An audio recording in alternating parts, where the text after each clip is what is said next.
I'm Jenni Smith and I'm a very proud member of the Quilters Guild. It's their 40th birthday this year, so we've done something completely new and taken a really special quilt from their archive and created a new Block of the Month programme so that you can sew your own version along with us. And I'm Heather Audin. I'm the curator of the Quilters Guild Collection, and I look after this and a lot of the other pieces in our collection, which are over 850 items altogether.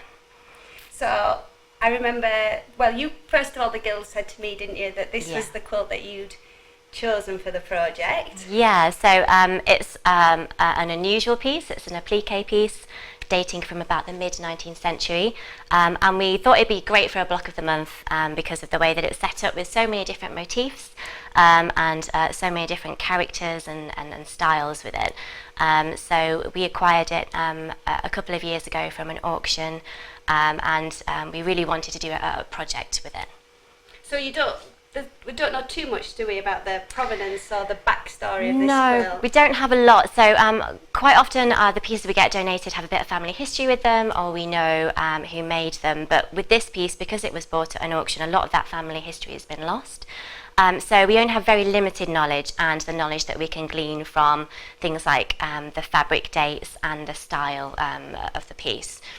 So we do know that it came from a family in Gloucestershire, and that at some point that family emigrated across to South Africa and they took the piece with them, and at some point then came back to Britain. So it has been very well travelled, this piece, but we don't know any of the family names or dates, which is quite sad. But we do know that the cottons date from the mid-19th century, so between 1840 and 1860 is a general date that we put on this piece. And we assume it was one maker who did all of it, do we? Yeah, we quite often assume that, or sometimes it could be a couple of members within the family, but generally they tend to be kind of singular makers. The style is quite the same throughout the whole piece, and they've used the same style of stitching. Yeah, it's very consistent, isn't it? Very neat. Yeah. I was like pretty amazed when I first saw it. It was like something to aspire to, I think. Yeah, so what they've chosen to do is to outline each of the applique pieces with herringbone stitch, which is kind of more normal in the 19th century than kind of later on. So we quite often don't use this as an applique stitch now, but it's not quite as heavy as other stitches, so it doesn't detract from the shapes and the fabric. So it was quite a popular stitch for the use in applique in the 19th century.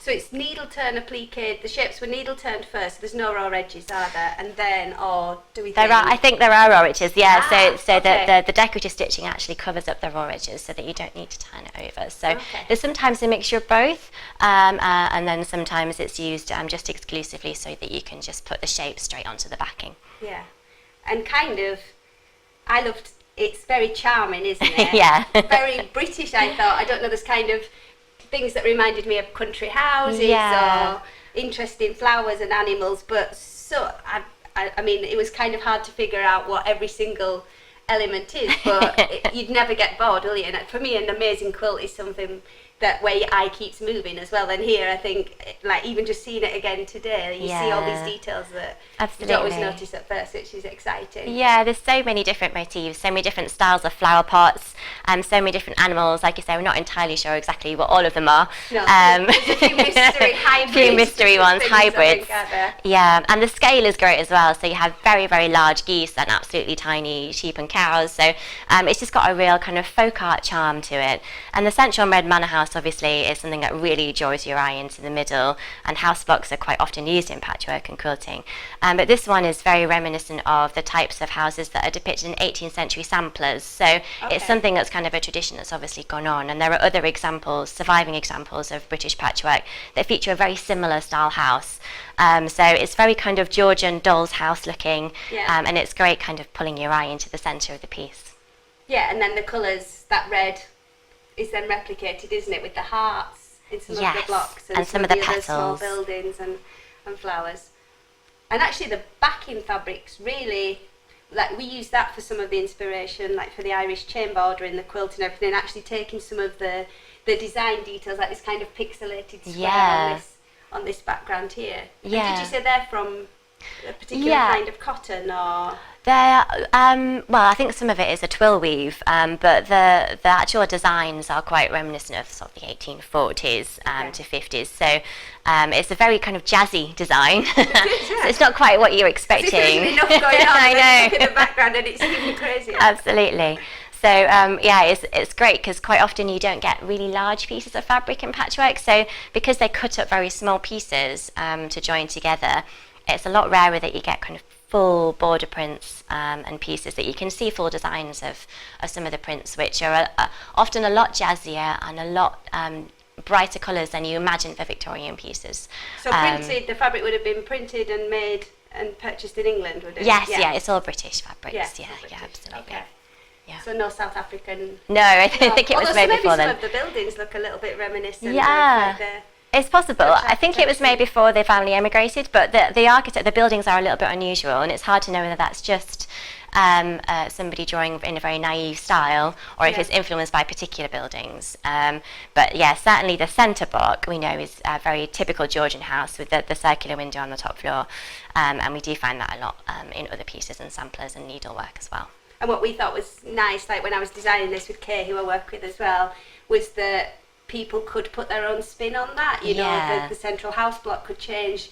When we were talking to guild members at the AGM, they were saying they might do, you know, put in a little bit of something that's particular to their region or a house that has special significance to them. Like, I think it's nice that you could put your own personal spin on it, couldn't you? Because there's lots of scope for making it your own. Absolutely, quilt. Yeah, definitely. And would it have been, so it's a coverlet? Actually, it's not quilted. So it's not a quilt, just a coverlet. So it has 2 layers. There's no central wadding in this. As we've been standing here chatting, we have noticed some stitching, which is joins the back to the front. Here, so it's very, very simple quilting stitches. That is literally just tethering the 2 pieces together. But it is just a coverlet, so it's more of a kind of lighter piece. It's a huge piece, so it is quite heavy in that respect. It would have been on the bed, it's definitely a bed piece, yeah. So they are made for beds. They're not made as wall hangings like quite a lot of quilters will make today. That is definitely a traditional bed piece.